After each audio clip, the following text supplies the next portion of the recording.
Shalom Elohim, Bapak Ibu dan teman-teman terkasih dalam Tuhan Yesus Kristus. Puji Tuhan, kita berjumpa kembali dalam program Kesaksian Iman yang luar biasa ini. Doa saya, kerinduan saya, Bapak Ibu sehat selalu dan dalam perlindungan Tuhan yang sempurna, diberkati berlimpah-limpah dan tetap semangat di dalam Tuhan agar terus berkarya melayani Tuhan dan menjadi saksi Kristus di muka bumi ini.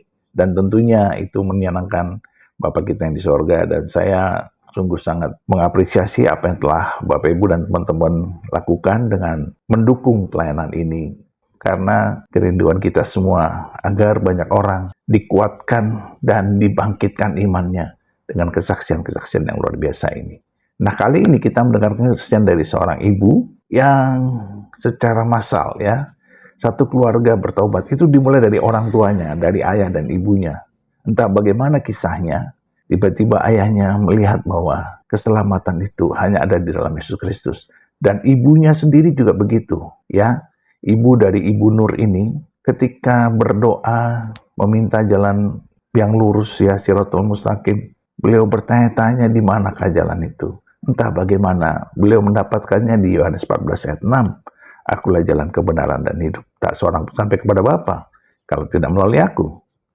Entah bagaimana. Dan akhirnya mereka memutuskan untuk murtad dan dibaptis. Dan juga mengajak anak-anak yang lain untuk murtad dan dibaptis. Tentunya diajarkan dulu anak-anak yang 5 orang itu. Nah, ini luar biasa sekali. Bagaimana kisahnya? Mari kita saksikan bersama-sama. Tuhan memberkati. Saya dilahirkan 69 tahun yang lalu.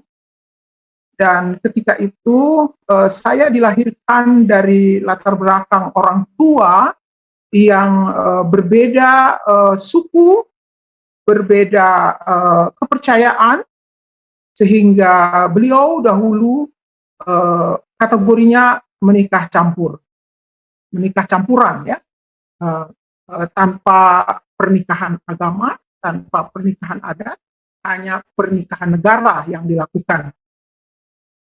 Seraya berjalannya waktu, keluar mama papa saya, walaupun beliau berbeda, tetapi di dalam kehidupan keluarga tetap harmonis, dan kami memiliki sampai dengan 4 bersaudara ketika itu, dan kami berdomisili ketika itu di tengah-tengah lingkungan keluarga mama saya yang notabene berada di seberang. Nah, ketika masa kecil saya sempat dititip kepada nenek saya yang notabene di tengah-tengah keluarga mama saya. Berjalanlah waktu sampai dengan kami usia anak-anak. Saya ketika itu berusia 10 tahun, bersama dengan adik-adik saya selang 2 tahun, 4 seluruhnya adik kami. Tetapi ketika itu entah bagaimana, papa saya memiliki visi dan untuk bisa menyelamatkan keluarga, sehingga beliau mengambil keputusan untuk hijrah ke Jakarta dengan modal nol, tanpa memiliki apa-apa, mendasari hidup keluarga papa dan mama saya ketika itu kami masih kecil-kecil, tetapi dengan tekad bulat papa saya ingin menyelamatkan keluarga ketika itu. Dan dikala kami tinggal di satu tempat yang tidak jauh dari gereja, papa saya selalu mengajak anak-anak kami semua untuk bergereja begitu. Walaupun sesungguhnya kami boleh dibilang belum Kristen karena belum dibaptis gitu kan. Tetapi papa saya yakin, kelihatannya dia yakin bahwa Roh Kudus akan bekerja bagi kami semua sebagai anak-anak, bahkan kepada mama saya begitu kan. Sehingga tibalah waktunya, beberapa tahun kemudian ayah saya merasa siap untuk membawa anak-anak kepada Yesus, lalu diserahkan kepada Yesus melalui gereja yang dekat rumah ketika itu. Nah, kami dibaptislah semua. Saya bersaudara 4 ketika itu, 4 adik saya, berarti 5 seluruhnya, dan saya anak sulung orang tua saya. Lalu kami dibaptis ketika itu usia saya 15 tahun sampai dengan adik saya yang paling kecil usia 6 tahun. Lalu ketika kami dibaptis, mama saya langsung usul kepada papa saya, loh kenapa hanya anak-anak yang dibaptis, kok saya nggak diajak dibaptis, begitu kan? Karena papa saya tidak mau prinsipnya memaksa, tidak mau prinsipnya menarik-narik dalam arti kata ininya ya. Tapi papa saya hanya berdoa, kuasa roh yang boleh menerangi hati dan pikiran bahkan jiwa mama saya sehingga rohnya benar-benar terbuka untuk Yesus gitu kan. Sehingga akhirnya mama saya dibaptis bersama-sama dengan saya ketika Sidi di usia saya 16 tahun.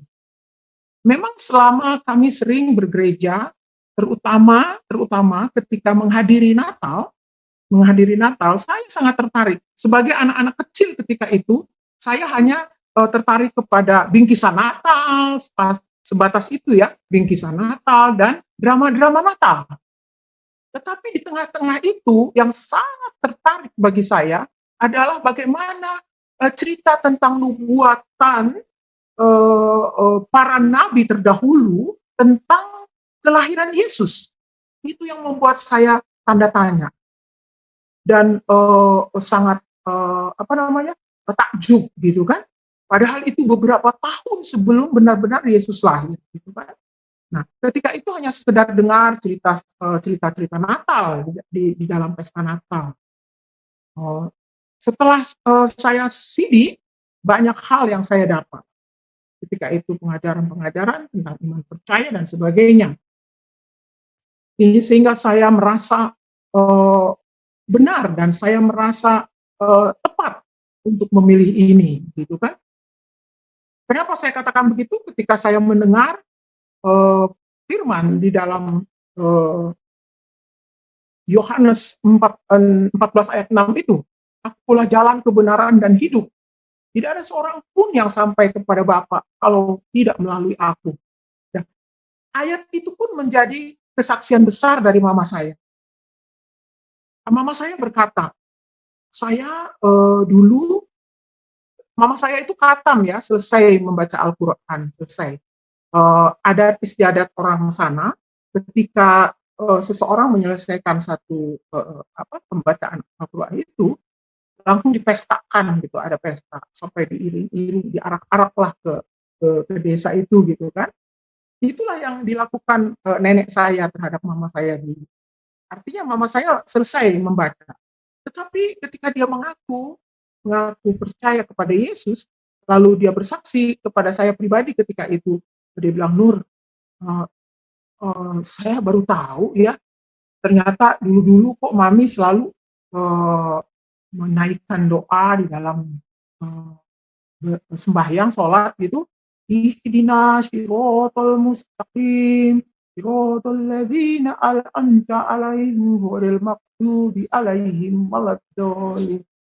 Ternyata jalan kebenaran dan hidup itu ada di Yohanes 16 ayat 4 itu ya katanya. Kenapa saya masih mencari-cari jalan yang lurus? Ternyata jalan sudah ditunjukkan kok oleh Yesus, kan begitu. Akhirnya mama dari ayat itulah beranjaknya mama minta dibaptis. Jadi dia sudah merasa sudah tidak salah pilih lah saya, begitu kira-kira. Sangat berat perjuangan mama saya ketika itu, walaupun bagaimana, karena dia harus dikucilkan dari keluarga sementara ya, walaupun sampai dengan hanya beberapa lama begitu kan. Tapi akhirnya karena ada toleransi di antara kami, keluarga mama itu, ya kembali hubungan itu baik. Cuma ketika itu mama saya menyaksikan bagaimana kebesaran Tuhan di dalam kehidupan beliau di tengah-tengah keluarganya begitu.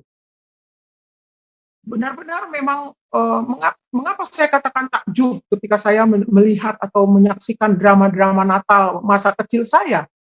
Ketika saya mendalami sekarang ini dilihat semua bagaimana nubuatan-nubuatan para nabi terdahulu seperti Yesaya, dikatakan di Yesaya 61 ayat 1, di dalam Yesaya 7 ayat 14, di dalam Mika 5 ayat 2, di dalam Hosea 11 ayat 1, dan di dalam Bilangan 24 ayat 17, serta di dalam Mazmur 72 ayat 10-11.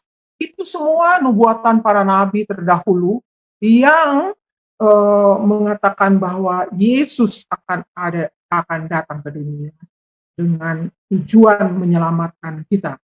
Kita tahu bahwa kita adalah orang-orang yang berdosa, yang lemah, yang tidak mampu menyelamatkan diri sendiri. Oleh karena itu, seperti yang dikatakan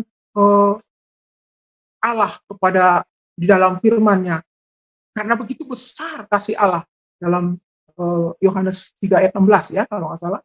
Karena begitu besar kasih Allah kepada dunia ini, maka dikaruniakanlah anaknya yang tunggal. Supaya barang siapa yang percaya mendapatkan kehidupan yang kekal. Luar biasa janji Tuhan, ya dan amin. Disitulah kebanggaan kami ketika mengenal Yesus di usia saya 15 tahun. Sebelumnya ketika saya dititip mama saya di depan nenek saya, mau nggak mau saya mengikuti tata cara yang dilakukan nenek saya di sana. Ya, saya puasa ikut puasa, sholat ikut sholat, tapi terus terang itu hanya ikut-ikutan. Saya tidak ngerti maknanya sama sekali karena masih kecil. Tetapi itulah saya bersyukur kepada Tuhan, Roh Tuhan menyelamatkan kami semua melalui papa saya ini. Sehingga kami hijrah ke Jakarta dalam kehidupan kemandirian yang sangat sederhana kami ketika itu.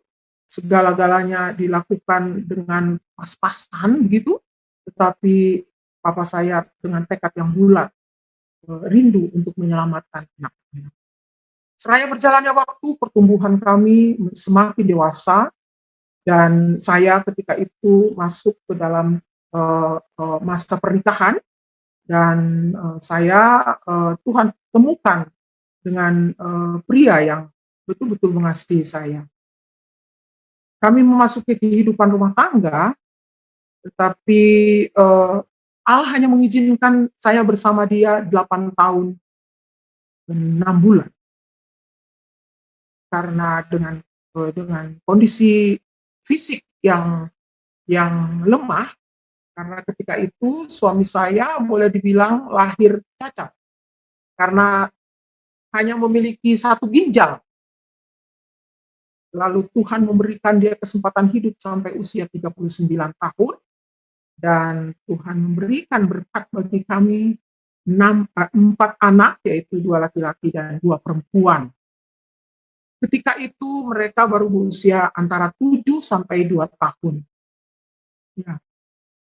Sangat berat bagi saya secara pribadi untuk dapat menyelamatkan anak 4 ini dalam kebenaran Tuhan, dalam pendidikan seturut dengan kehendak Allah. Karena segala sesuatunya serba terbatas, saya hanya seorang pegawai negeri sipil yang sederhana, lalu dengan tekad yang bulat, saya mengingat 1 Korintus 10 ayat 13, bahwa pencobaan-pencobaan yang kamu alami tidak melebihi kekuatan. Jadi Tuhan selalu menopang saya di dalam kehidupan saya. Dengan segala keterbatasan, saya melakukan apa yang seharusnya saya lakukan untuk anak-anak 4 ini. Yang notabene mereka masih di usia balita.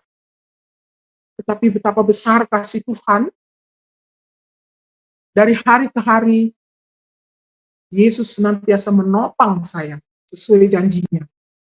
Bahwa bagi kehidupan perempuan janda, selalu Yesus hadir di dalam campur tangan perjuangan hidupnya. Saya merasakan itu dari hari ke hari. Yesus yang senantiasa menguatkan saya di dalam kehidupan. Betapa besar kasih Tuhan bagi saya. Itulah keadaan yang saya hadapi dari hari ke hari dengan segala keterbatasan yang saya miliki. tetapi saya berjuang keras untuk bagaimana menyelamatkan anak-anak saya di dalam pertumbuhannya, terutama dalam pendidikan dan iman percayanya. Mereka masuk ke dalam usia sekolah, lalu mereka melanjutkan pendidikannya dengan tidak kekurangan suatu apa, karena melalui sekolah juga ada hal-hal yang diperhatikan bagi seorang anak yatim. Saya sangat bersyukur melalui perjalanan hidup ini, Tuhan senantiasa hadir di dalam kehidupan saya. Ketika satu kesempatan yang indah, mereka selesai menyelesaikan pendidikan satu persatu. Bahkan dua dari mereka sekarang sudah mencapai master dari Australia. Yang anak pertama laki-laki dari Monash University di Melbourne, dan putri saya yang kedua dari Griffith University di Brisbane. Semua itu bukan karena kekuatan dan kemampuan saya, tetapi Tuhan senantiasa campur tangan, memberikan jalan keluar, dan selalu menyediakan saluran berkat bagi apa yang kami rindukan dan kami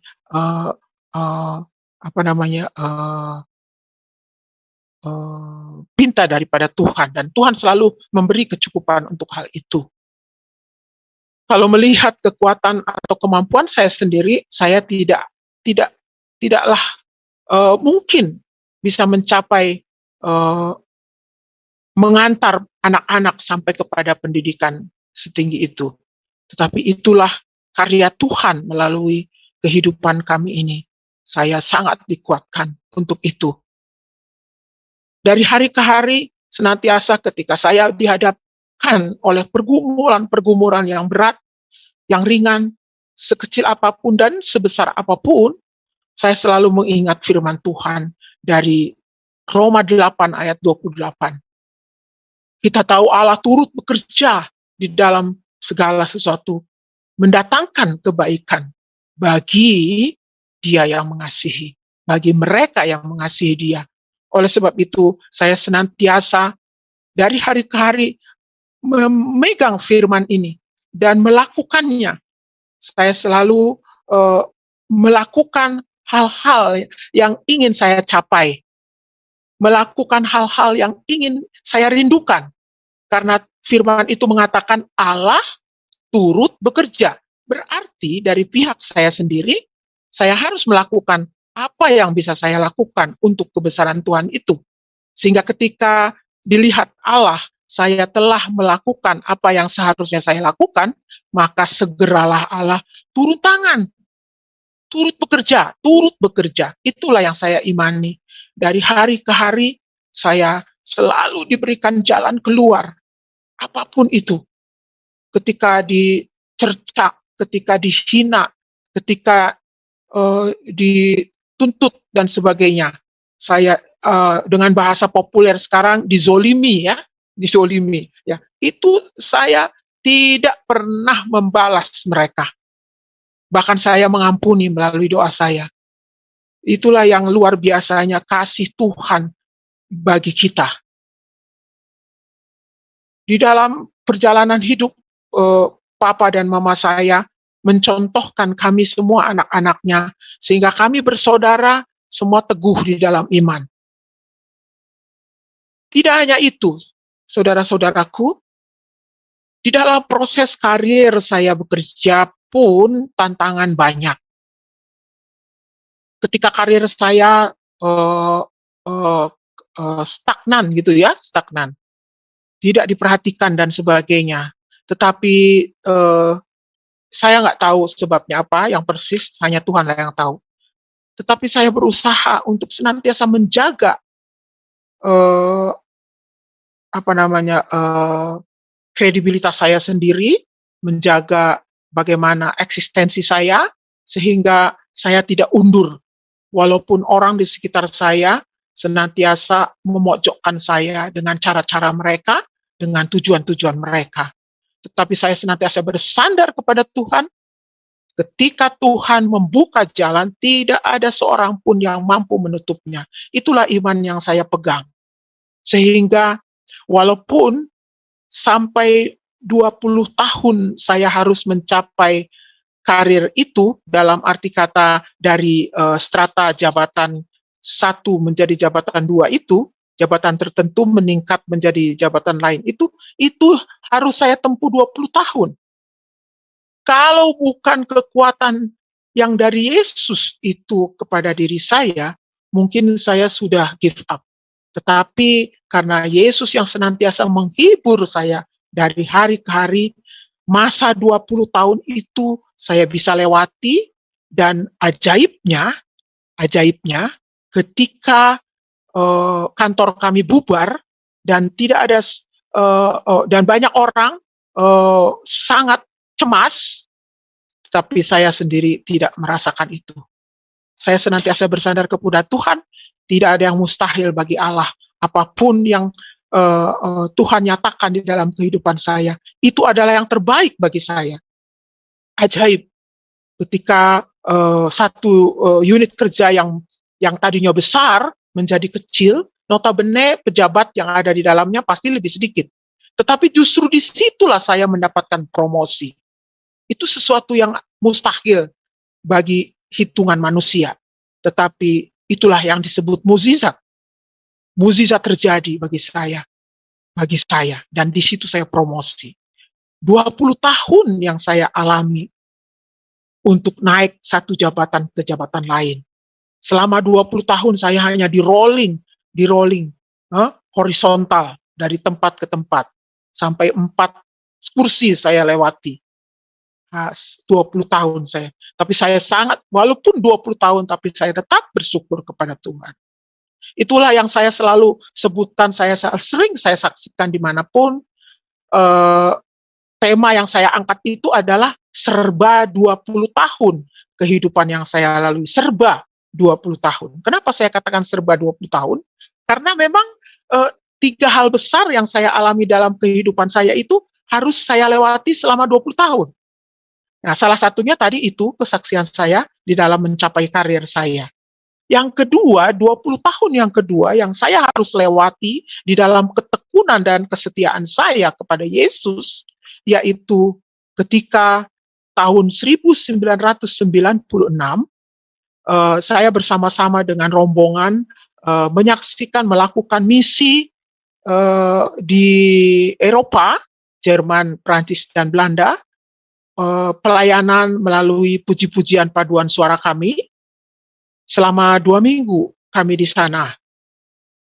Tetapi ketika menjelang akhir pelayanan itu, pimpinan rombongan kami menyampaikan kepada kami, apabila di antara kami yang mau dan rindu untuk mengunjungi Holy Land, maka akan bisa diatur oleh pimpinan rombongan untuk extend visa dan reschedule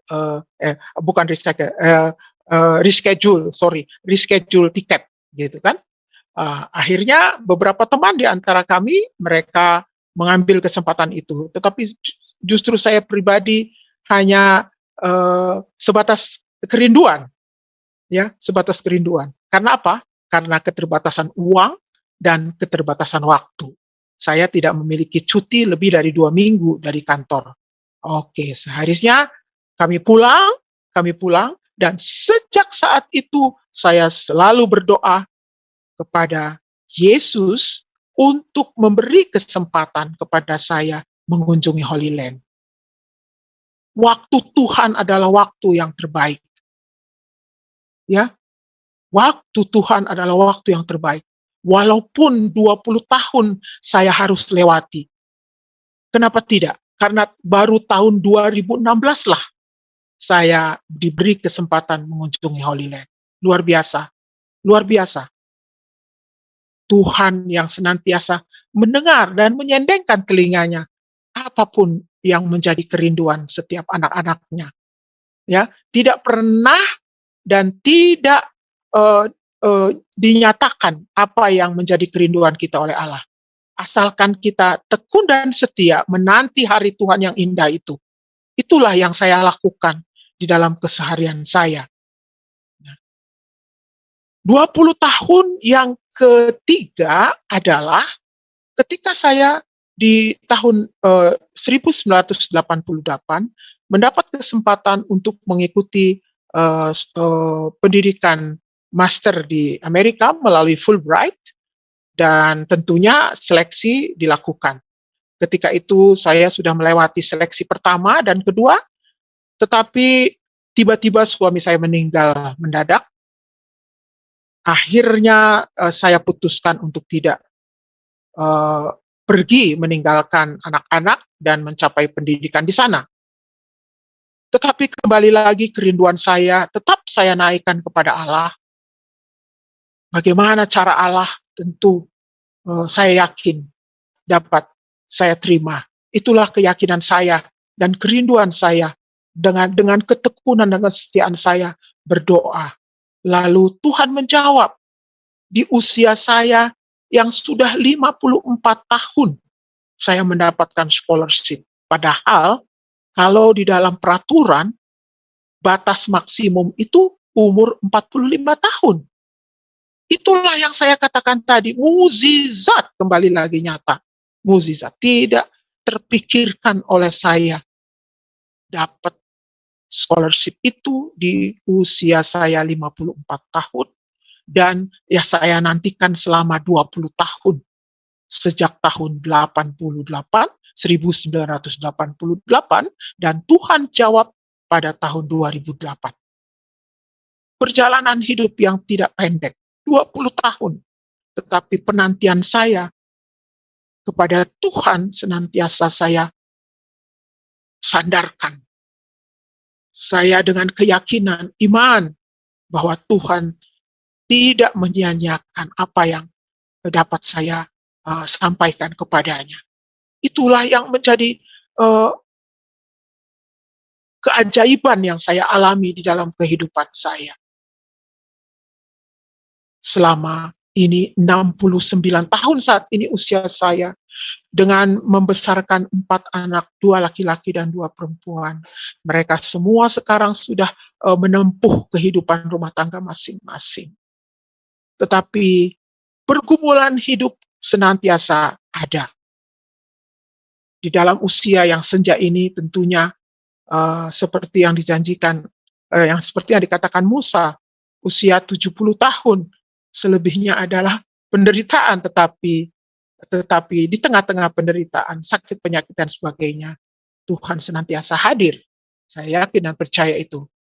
Bapak Ibu yang kekasih, sesungguhnya saat ini saya juga sedang menjadi seorang pasien karena ada serangan yang terjadi di dalam ruas leher saya.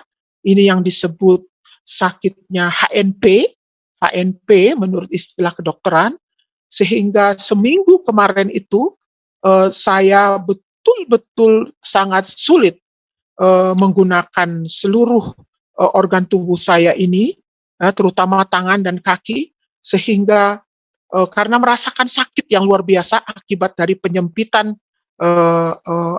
syaraf di leher ini, gitu. Tetapi luar biasa Tuhan. Ketika Bro Frankie menghubungi saya ketika kemarin, itu posisi saya sedang di ruang tunggu dokter untuk menanti masuk ke dalam ruang dokter dan pemeriksaan tubuh saya. Puji nama Tuhan, di dalam proses 1 hari ini dengan obat-obat yang diberikan dan Roh Tuhan berkarya melalui itu, sehingga saya bisa bersaksi di tengah teman-teman dan saudara-saudaraku semua. Saya yakin dan percaya bahwa hidup di dalam Tuhan itu tidak sia-sia.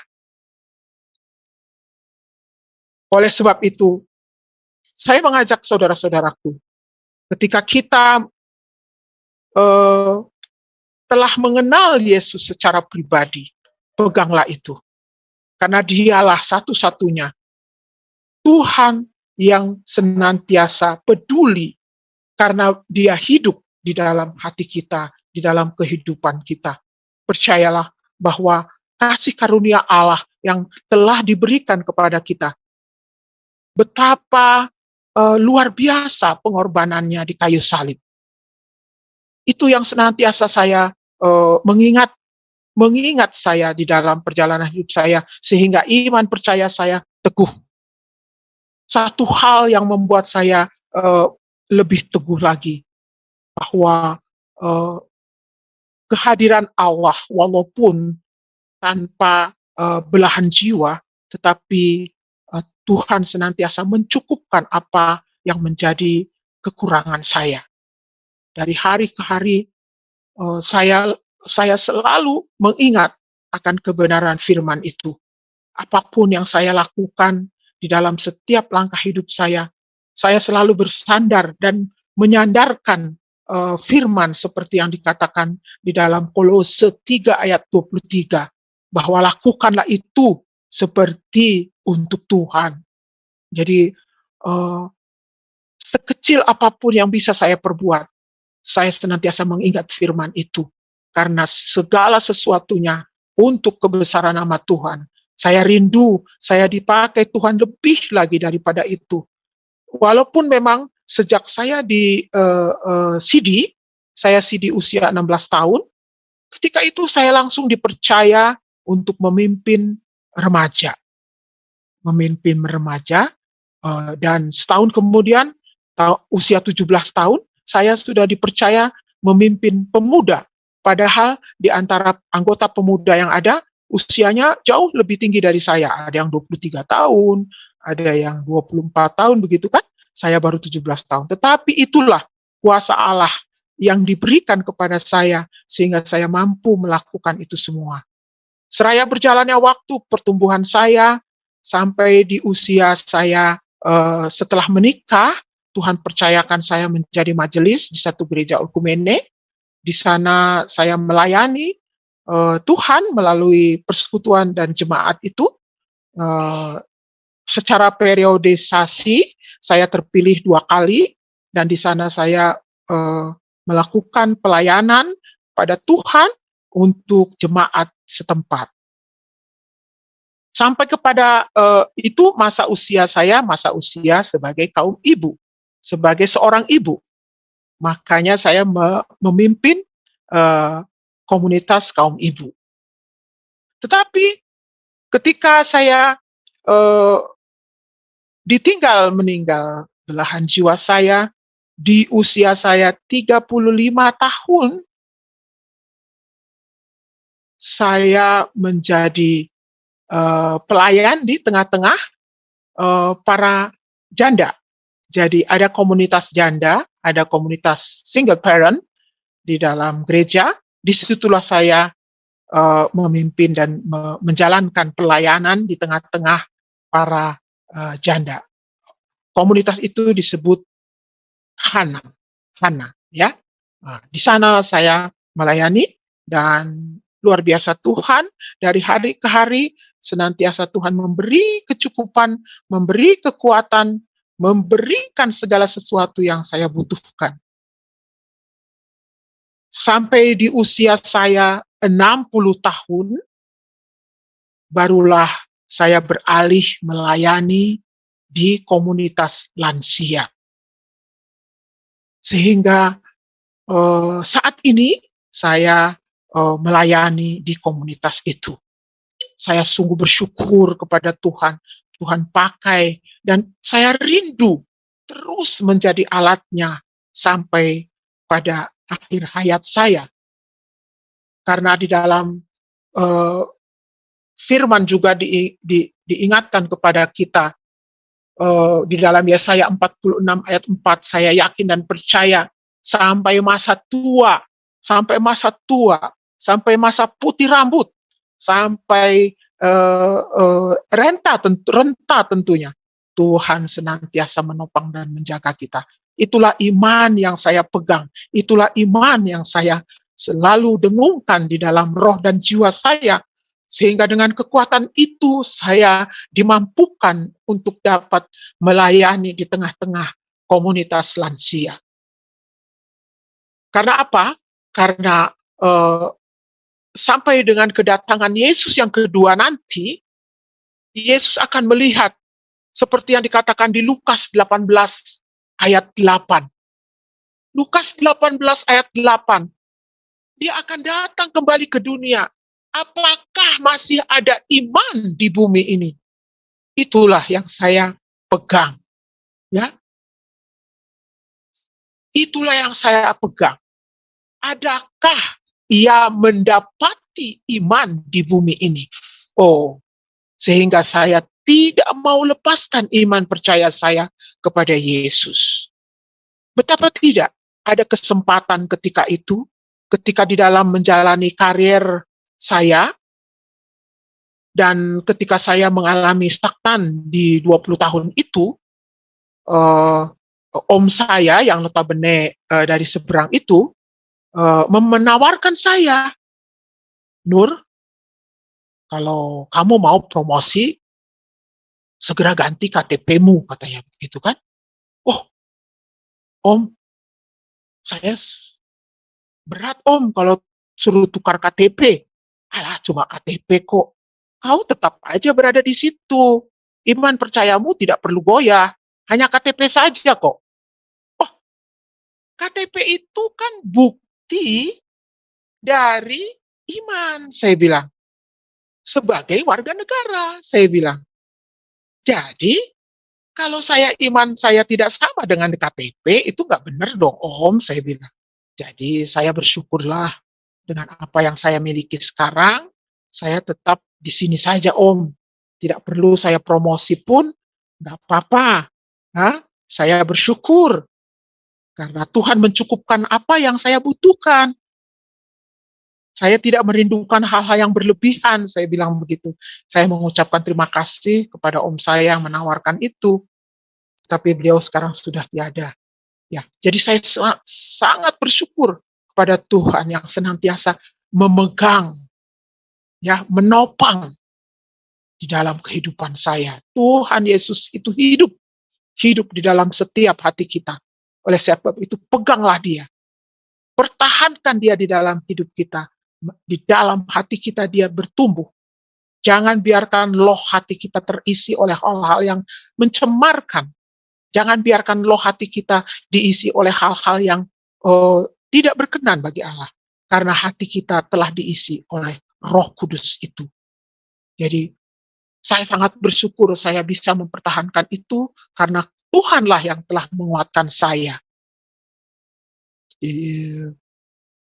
Betapa besar kasih Tuhan yang saya rasakan di dalam kehidupan saya ini. Sungguh, mengakhiri hidup saya di masa tua ini, di dalam masa lansia ini, saya rindu kalau Tuhan pakai saya menjadi alatnya, dimanapun saya berada. Sekalipun pandemi berlangsung di seluruh dunia, ya, tidak hanya di Indonesia, tetapi saya bersyukur bahwa melalui fasilitas yang sekarang seperti kita pakai ini, Zoom, live streaming YouTube dan Facebook tentunya, tidak ada yang membatasi kita untuk menyaksikan kebesaran Tuhan. Kalau dulu, sebelum pandemi, dan sebelum tersedia fasilitas teknologi seperti ini, tentunya apabila saya rindu untuk melayani ke satu tempat yang jauh, sangat dibutuhkan biaya besar. Apalagi kalau kita harus ke luar negeri, ya, dengan menyediakan paspor, harus minta visa, tentu minimal tiket kita harus sedia. Tetapi dengan teknologi yang seperti ini, luar biasa. Kita boleh menjangkau bangsa-bangsa. Kita boleh menjangkau dunia. Siapapun di seluruh pelosok dunia ini bisa mengakses YouTube, Zoom, dan Facebook ini. Betapa besar kasih Tuhan. Rancangan Tuhan begitu indah. Ya, kita percaya semua ini adalah rancangan Tuhan. Oleh sebab itu, jangan biarkan kuasa-kuasa iblis untuk menjatuhkan kita. Banyak hoax yang beredar di tengah-tengah pesan-pesan melalui jaringan sosial. Tetapi ingat, kita harus bijaksana. Kita harus berhikmat. Minta hikmat dari Tuhan untuk dapat melihat dan memilih dan mengambil pelajaran apapun itu untuk penguatan iman kita. Terpujilah nama Tuhan, betapa besar kasih-Nya di dalam kehidupan kita. Percayalah, andalkan Dia, hanya Dia yang boleh memberi kekuatan yang dapat dijadikan kita dan memampukan kita menjalani hidup yang luar biasa. Kekuatan hupomone yang disebut itu, kalau saya tidak salah. Hupomone, kekuatan yang luar biasa. Kasih Tuhan itu kepada kita. Dan yang harus kita jalani dengan tekun dan setia menanti waktu Tuhan, yaitu Kairos, waktu Tuhan. Karena waktu Tuhan itu pasti indah bagi kita. Kita akan merasakan itu di setiap hidup dan kehidupan kita. Ketika kita benar-benar mengandalkan Tuhan, terpujilah Dia kekal selama-lamanya.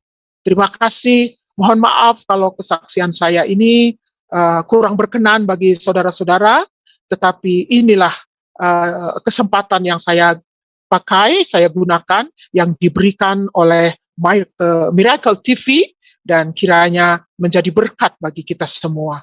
Puji Tuhan, puji Tuhan, puji Tuhan, kesaksian luar biasa dari Ibu Nur, bagaimana keluarganya, ayah dan ibunya bertobat dan menjadi pengikut Kristus, dan juga adik-adiknya menjadi pengikut Kristus juga. Dan inilah sebuah keluarga yang dahulu tidak mungkin untuk menjadi percaya, tapi sekarang menjadi orang percaya.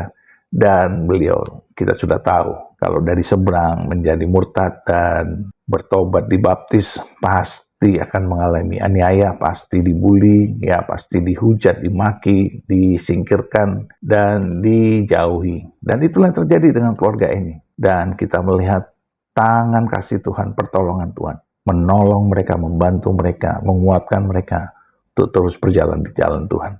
Dan kita melihat hari-hari ini, anaknya sangat diberkati dan menjadi anak yang sukses dalam pendidikannya. Nah, Bapak Ibu, inilah bukti kasih Tuhan kepada kita semua yang sungguh-sungguh mengenal Tuhan atau mencari Tuhan atau mengalami kasih Kristus. Itu sungguh luar biasa. Itulah sebabnya Tuhan merindukan setiap kita mengenal Tuhan lebih dalam lagi, berakar, bertumbuh, dan tentunya berbuah di dalam Tuhan lebih lebat lagi. Puji Tuhan, tetaplah semangat, tetaplah percaya, teruslah bersahabat, bersaksi demi nama Tuhan, dan jadilah berkat bagi banyak orang. Tuhan beserta kita dan pasti memberkati kita di dalam nama Bapa dan Anak dan Roh Kudus, di dalam nama Tuhan Yesus Kristus. Haleluya, haleluya, haleluya. Amin, amin, amin, amin, amin, amin.